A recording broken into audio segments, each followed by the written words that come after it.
따라해 주시기를 바랍니다. 한나가 마음이 괴로워서. 다시 한번, 한나가 마음이 괴로워서. 새벽 기도를 이렇게 진행하다가 보면 안 보이던 분이 갑자기 나타나시는 분이 있어요.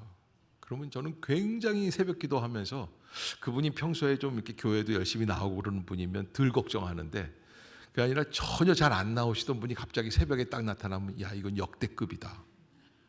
뭐가 역대급이에요? 뭐 사고가 터진 거예요. 괴로운 마음이 있는 거예요.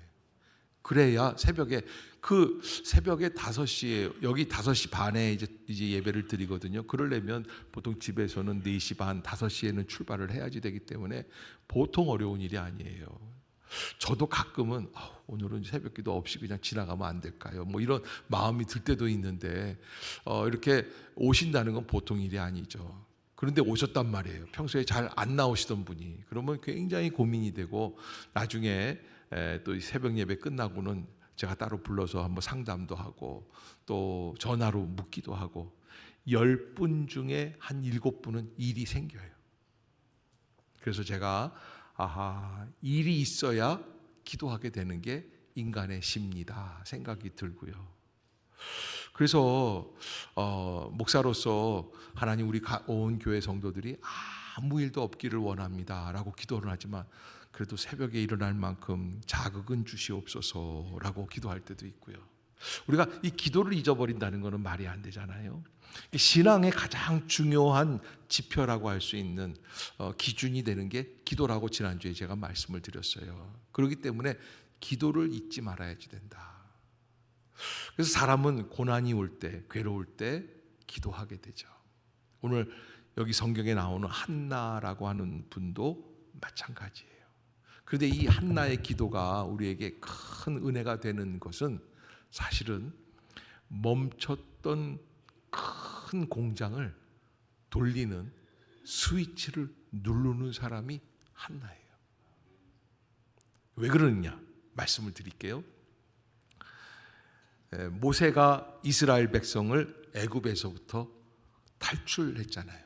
출애굽이에요. 그런데 40년 광야 생활을 마친 다음에 뒤를 이어서 여호수아 장군이 이스라엘 백성을 데리고 무슨 강을 건너요? 요단강을 건너서 가나안 땅에 들어가는 거예요. 그래서 가나안 정복 전쟁이 여리고성서부터 시작해서 아이성이라든지 그 외의 모든 지역들마다 다니면서 지역을 점령하는 정복 전쟁이 한 30여 년. 그리고서는 거의 대부분을 정복하고, 그리고는 한 가지, 이제 12부족이잖아요. 12부족이 연합해서 나라를 세워야 하는데 이게 안 돼요. 왜? 누가 왕이 될 거예요? 요 문제가 있어요. 이미 모세도 죽고 여호수아도 죽었어요. 이제 그 다음을 이어서 누가 왕이 되느냐? 그래서 이스라엘 12지파 안에서 사사라고 하는 이 독특한 제도가 생기면서 자연스럽게 하나님의 성령의 감동을 받아서 어려운 문제를 해결해 나가는 분들이 생겼는데, 그게 사사기 시대예요. 그래서 여호수아가 요단강을 건널 때부터 이 사무엘 선지자가 나올 때까지 그 기한, 나라가 없이, 국가가 없이, 제국이 없이 이렇게 됐던 게 한 450년이 흘러요. 500년 가까이. 어마어마한 일이에요. 왜? 이스라엘 사람들은 무엇을 하기 위해서 가나안 땅을 정복한 겁니까? 나라를 세우기 위해서. 그런데 정작 나라를 세우려니까 서로 마음에 질투가 생기는 거예요. 인정을 안 해주는 거예요. 마음이 하나가 안 되는 거예요. 제국을 세울 수 있는 기회가 없어요. 그래서 사사라고 하는 시대로 돌아가면서 400여 년이 훌떡 지나갑니다. 근데 사무엘서 기자는 우리에게 나라가 세워지게 되는 계기가 생긴다라는 거예요. 나라가 세워지는 계기. 그게 뭐예요? 바로 여기 나오는 사무엘 선지자의 어머니가 기도하면서 시작이 되는 거예요. 따라해 봅시다. 기도는 모든 것을 새롭게 시작하게 한다. 아멘. 그러니까 기도라는 것은 진정으로 새롭게 시작하게 한다. 그래서 여러분, 우리가 결혼식도 가서 기도하고 결혼 예배를 드리고 하는 이유가 어디에 있냐면, 요즘은 이제 주례 없는 예배, 결혼식도 많이 합니다. 그게 나쁘다고 하는 건 아닌데, 여러분, 결혼식을 왜 하객들을 모시고 왜 주례를 받으면서 하느냐면 증인들을 세우는 거예요. 헬퍼를 받는 거예요. 그래서 이 주례할 때 목사님이 가셔서 주례 예배, 결혼 예배를 드리잖아요. 근데 결혼 예배를 드리고 기도를 해드리는 거는 그 가운데 증인이 누구라는 거예요? 목사님이 아니라 하나님이시라는 거예요. 근데 여러분, 이게 결혼 생활이 왜 그러냐면, 이제 신랑 신부한테 물어보면 왜 결혼합니까? 주례를 쓰면서 물어보면 사랑해서 결혼합니다. 그리고 큰 소리로, 요즘은 자매들이 더 큰 소리로 사랑합니다. 그러고서 막 큰 소리로 막 해요. 그래서 내가 속으로 사랑 되게 좋아하네. 여러분 보세요. 아직까지 결혼 안 하신 분들은 모르지만 사랑해서 결혼했어요. 그런데 결혼하고 한 10년, 20년 지나가면서 그 사랑이 바뀌어요, 안 바뀌어요? 사랑 다 바뀌어요. 우리 집만 바뀌는 거예요. 여러분, 그게 항상 우리 집사람도 항상 하는 얘기가 저한테 뭐라뇨? 변했어. 변하지. 사람은 다 변하는 거예요.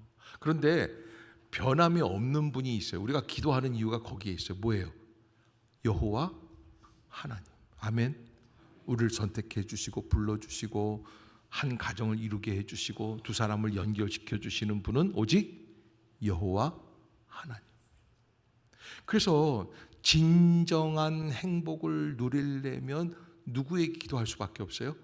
하나님께 기도할 수밖에 없어요.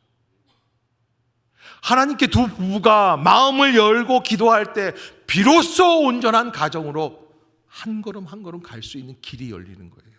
아멘. 거기에 신비로운 역사가 있어요. 사람이 나았다고 다 사람처럼 사는 게 아니에요.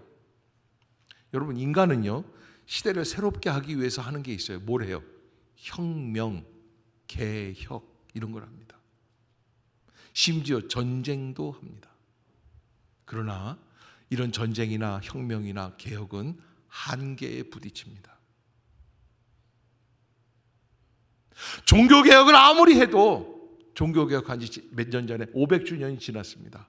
그러나 지금 있는 개혁신앙을 추구하는 개혁교회조차도 다시 개혁을 할 수밖에 없을 만큼 우리의 마음은 피폐해져 있는 거예요. 그러기에 인간이 하고 있는 것, 여러분, 이게 미국에서 흑인 노예 해방 운동을 하지 않았습니까? 그런데 흑인 노예 해방 운동을 그렇게 아주 엄청나게 했어요. 100몇십 년 전에 그렇게 그냥 목숨 걸고 싸우면서까지 했습니다. 그러면 이제는 인종차별이 없어야 돼요? 아직 남아 있어야 돼요? 없어야 돼요. 전쟁을 했는데, 사람이 죽었는데. 그런데 남아 있을까요, 없을까요? 더해요. 가면 갈수록 더해요. 그러니까 이게 사람의 제도로는 안 되는 거예요. 그래서 기도하자는 거예요. 아멘. 아멘. 우리의 진정한 변화를 줄 수 있는 도구, 그 통로 어디에 있어요? 기도에 있다. 왜? 하나님이 하시기 때문이다. 사람이 새로워지는 것, 그러니 누구든지 그리스도 안에 있으면 새로운 피조물이라 이전 것은 지나갔으니 보라 새 것이 되었다고 말씀해 주시는데, 이 말뿐이지만 그러나 정말 그 말씀 속에 들어가서 변화하고 역사해 주시는 여호와 하나님을 우리의 심령으로 만나게 될 때 우린 진정 새로운 존재로 나아갈 수 있게 되는 줄로 믿습니다. 지난 주간에 우연히 유튜브를 이렇게 쭉 검색을 하다가 이게 그런 게 있잖아요. 유튜브가요, 내가 이렇게 추구하는 게 뭔지를 알면은 내가 원하는 방식들을 띄워주게끔 돼 있습니다. 거짓말 같으면 한번 해보십시오. 그래서 부동산을 한번 계속 보세요. 그러면 맨 유튜브에 뭐가 올라와요? 부동산이 다 올라옵니다. 경제, 뉴스 이런 거 추가하면 다 그렇게 올라와요. 근데 어느 이렇게 봤는데 시골 의사라는 게 딱 올라왔어요. 그래서 이거 시골 의사 박경철 아니야? 그런데 원래 시골 의사 박경철이라는 분이 유명한 분이 계세요. 뭐 W도 나오고 뭐 X도 나오고 그러는 분인데 이거 못 본 사람들이라 이렇게 못 웃는데 한번 시골 의사 박경철 한번 보시면은 이게 어떤 사람이라는 걸 알게 되는데 돈 많이 번 분이에요. 그런데 이제 돈 벌고 싶으면 그런 얘기도 한번 들어볼 만한데 제가 여러분들에게 오늘 소개하려고 하는 거는 시골 의사라고 하는 분인데 이분은 박경철하고는 전혀 결이 다른 분이에요. 한번 좀 볼까요? 이분이 또 예수 믿는 분이에요. 그런데 이제 시골에 가셔서 병원을 개원하고 거기서 묵묵히 신앙생활하면서 교회를 지키면서 병원을 이제 이렇게 하시는 그런 분인데요. 제가 이렇게 그분 이 유튜브를 보다가 크게 감동이 왔었어요. 지금 이제 요즘 이제 우리가 이제 의사를 증원을 해야 된다고 윤석열 정부에서 이렇게 추구하는 게 있어서 2,000명 증원한다고 그러니까는 어떤 일이 벌어졌어요. 의사 선생님들이 쌍수를 두고 환영하는 게 아니라 전문의 과정에 있는 분들이나 대학병원에 있는 분들 다 그냥 자기는 그만두겠다 그러고서는 의사 면허 반납하겠다 그러고서는 그만두는 거예요. 왜 그러느냐? 이게 이런 식으로 가다가는 정말 시골 외지에 외벽에 이런 데 가서 이제 이렇게 의사들이 많아지는 게 아니라 도시에서 더 어려운 일들이 벌어진다는 거예요. 도시에 다 몰리게끔 돼 있으니까. 그런데 그 시골 의사라고 하는 그 TV, 시골 의사 TV라는 게 그분 제목이거든요. 근데 그분을 보니까 우리가 제도적으로 안 했는데 시골에 가셔서 그렇게 교회를 도우면서 병원을 유지해 나가시는 모습을 볼 때 제가 감동이 됐어요. 한번 틀어주시죠. 이분 약간 좀 맥락이 없지만 한번 들어봐 주세요. 근데 사실 저도 모르겠어요. 내가 어떻게 조금 전이에요. 2분 믿는 거지? 30초부터. 뭘 근데 조금 더. 하다가 하나님 믿는 사람이 되었는가? 사람들이 도대체 니는 어떻게 하다가 왜 예수님을 믿게 된 거냐? 이렇게 물어보실 수 있잖아요. 근데 사실 저도 모르겠어요.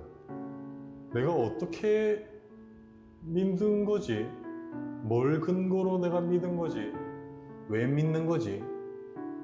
무슨 일이 나한테 일어난 거지? 근데 모르겠어요. 제가 확실히 기억하는 거는 있습니다. 그게 한 20년 전이죠.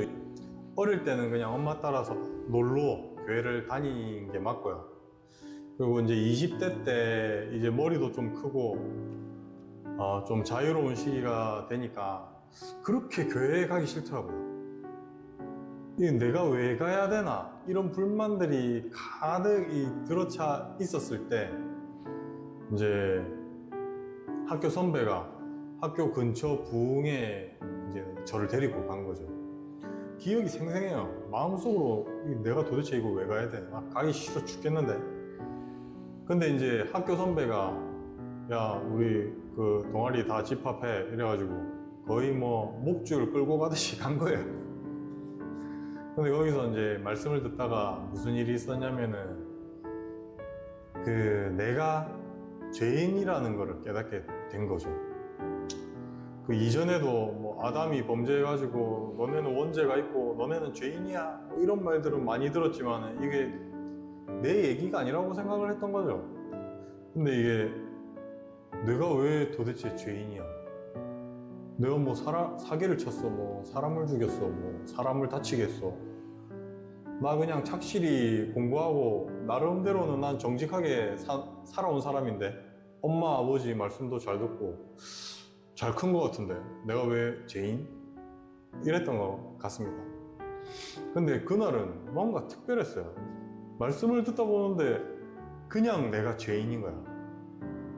이거는 너무 악한 죄인인 거예요. 내가 이 죄인 중에서도 괴수라는 게 느껴지는 거예요. 거기까지만 왜 합시다. 이렇게 내가 악한 죄인으로.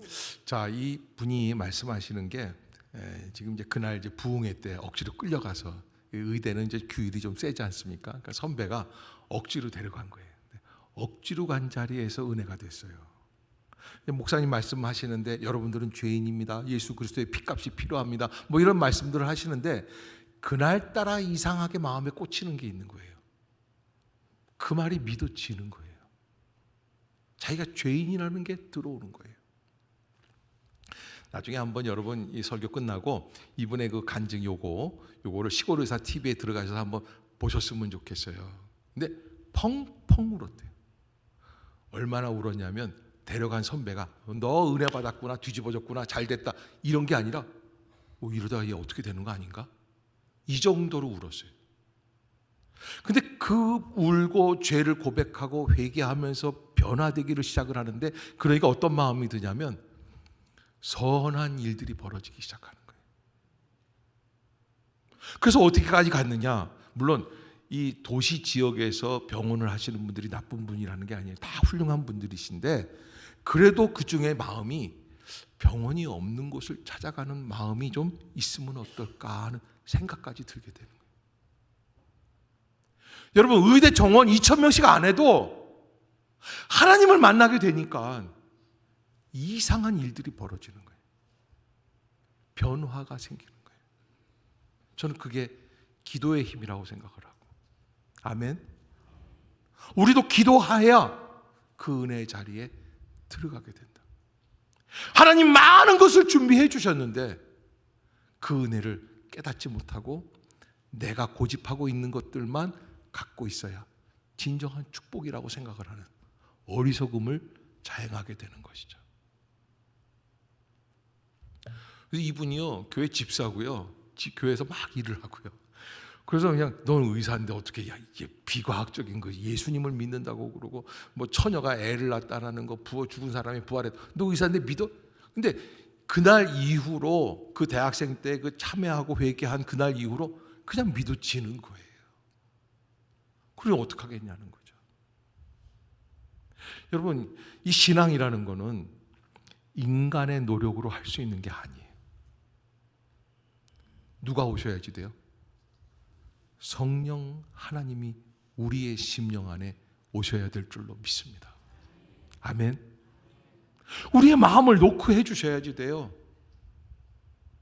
그래서 그 말씀, 고린도후서 5장 17절, 그런즉 누구든지 그리스도 안에 있으면 새로운 피조물이라, 이전 것은 지나갔으니 보라 새 것이 되었다고 하시는 말씀이 나의 심령으로 들어와서 정말 인격적인 하나님이 역사하심으로 말미암아 내가 변화되고 내가 깨지고 내가 확실하게 바뀔 수 있는 분기점을 갖는 것, 기도의 은혜고 하나님의 전적인 주도권적인 구원의 역사인 줄로 믿습니다.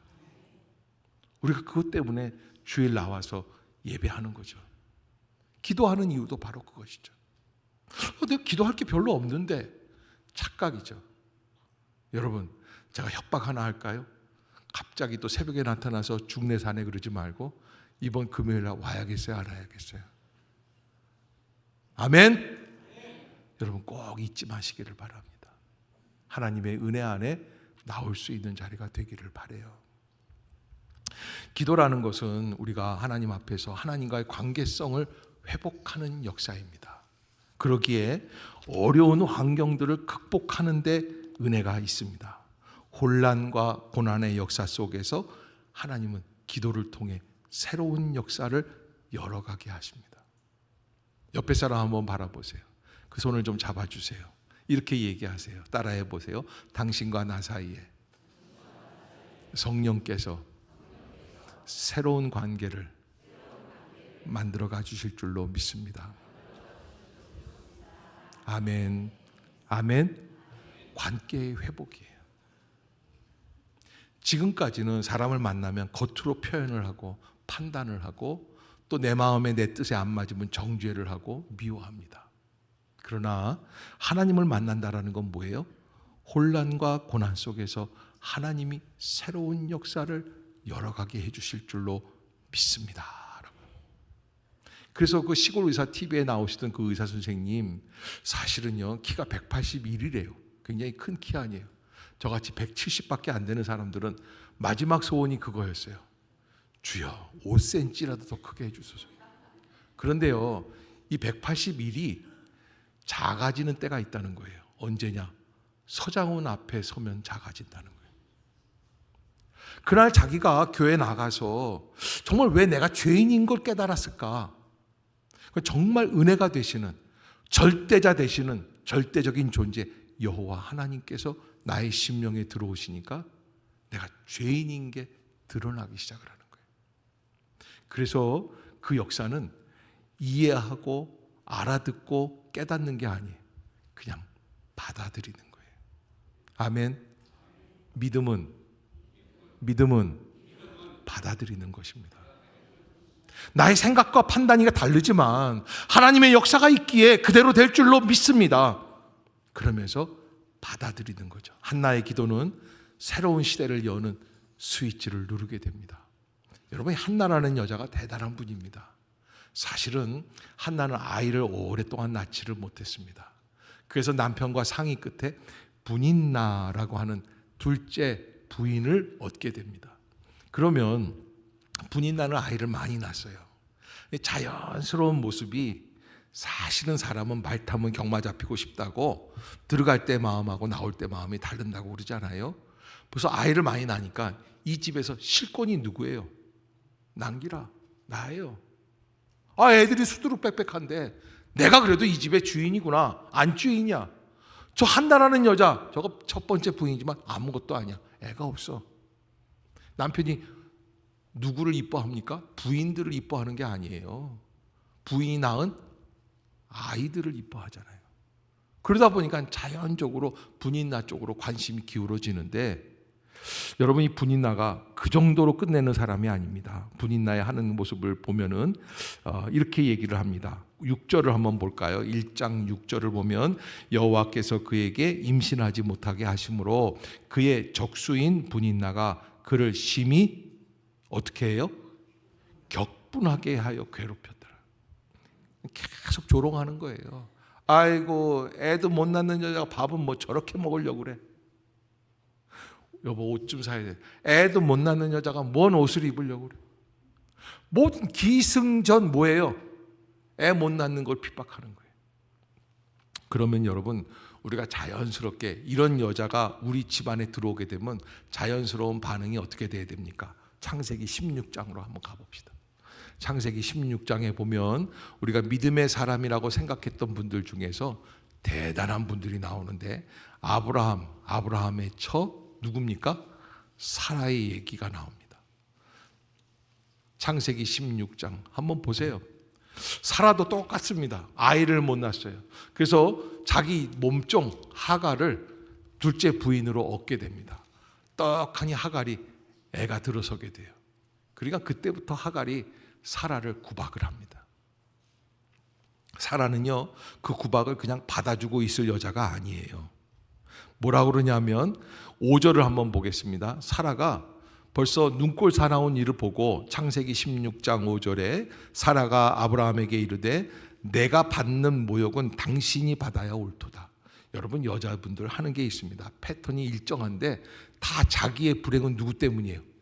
바로 너 때문이야. 남편 때문이에요. 내가 받는 모욕은 당신이 받아야 옳도다. 너 어떻게 처사를 했길래 하갈이 애 낳았다고 나를 구박하느냐? 이 얘기를 하는 거예요. 그러면서 내가 나의 여종을 당신의 품에 두었거늘 그가 자기의 임실함을 알고 나를 멸시하니 당신과 나 사이에 여호와께서 판단하시기를 원하노라.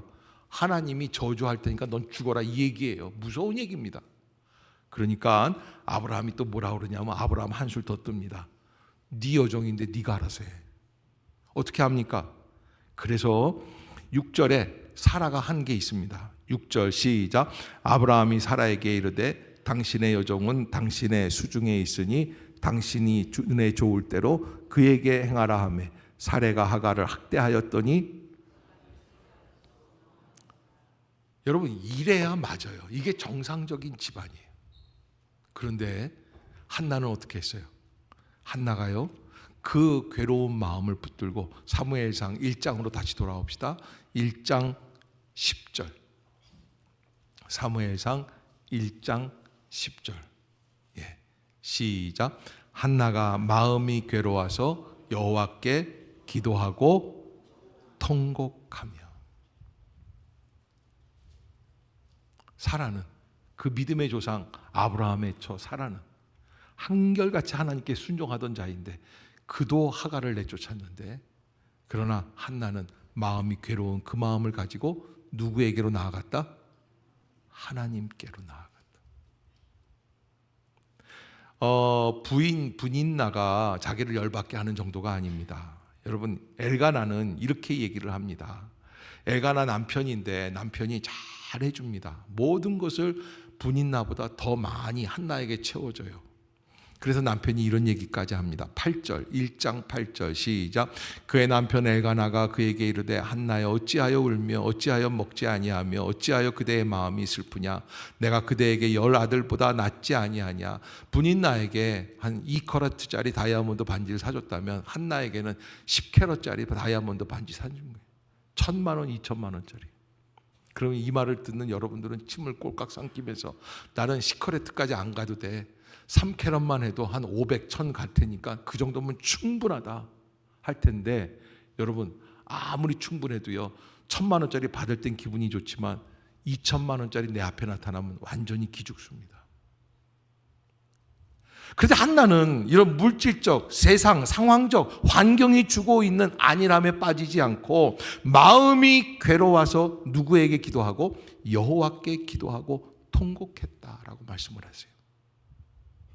그러니까 오직 하나님만 바라보고 나가는 거예요.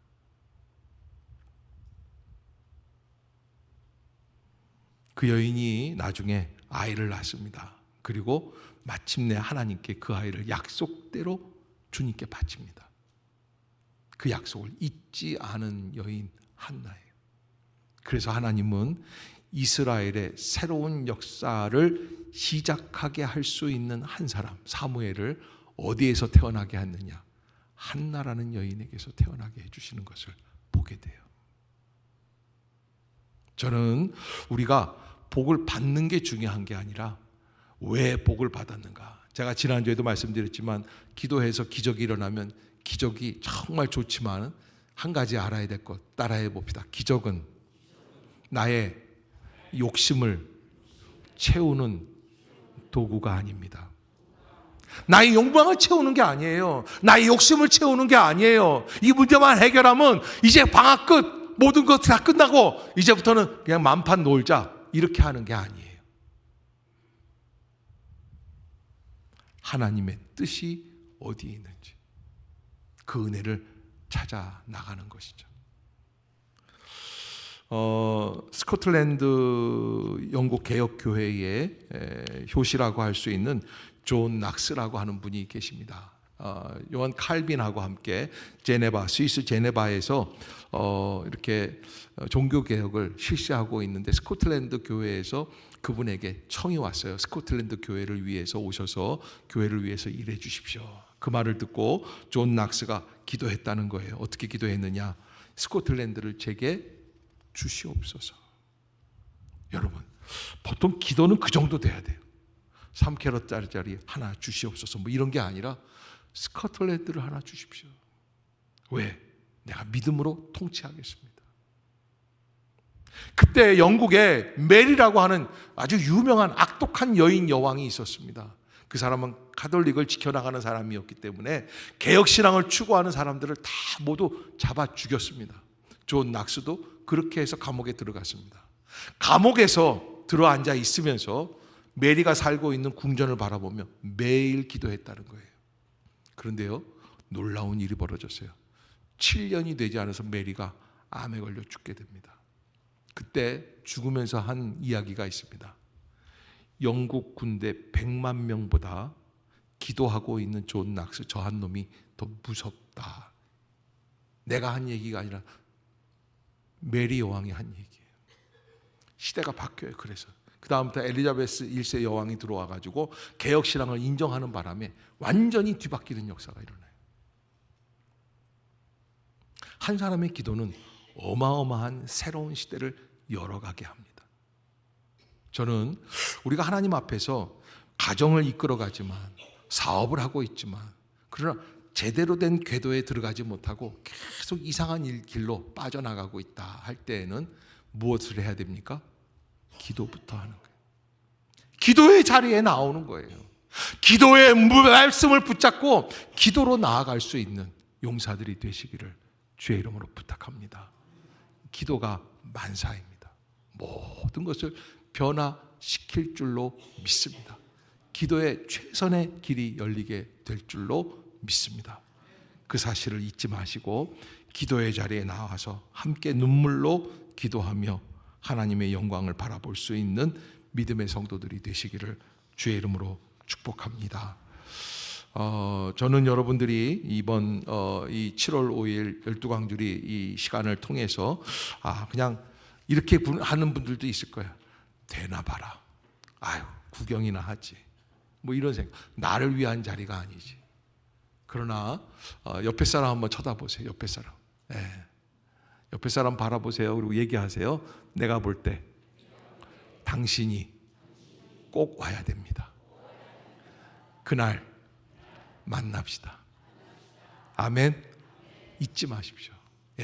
그날 꼭 만나서 기도할 수 있는 그런 역사가. 그래서 우리 행신 임마누엘 교회 정말 새로운 시대를 열어갈 수 있는, 우리가 이제 53주년입니다. 근데 53주년 이후에 우리 행신 임마누엘 교회가 성령으로 충만하여서 오직 성령의 역사가 바람처럼 일어나는 교회, 아름다운 교회, 안디옥 교회와 같이 세계 선교를 감당할 수 있는 믿음의 교회가 될 수 있기를 주의 이름으로 축복합니다. 기도하겠습니다.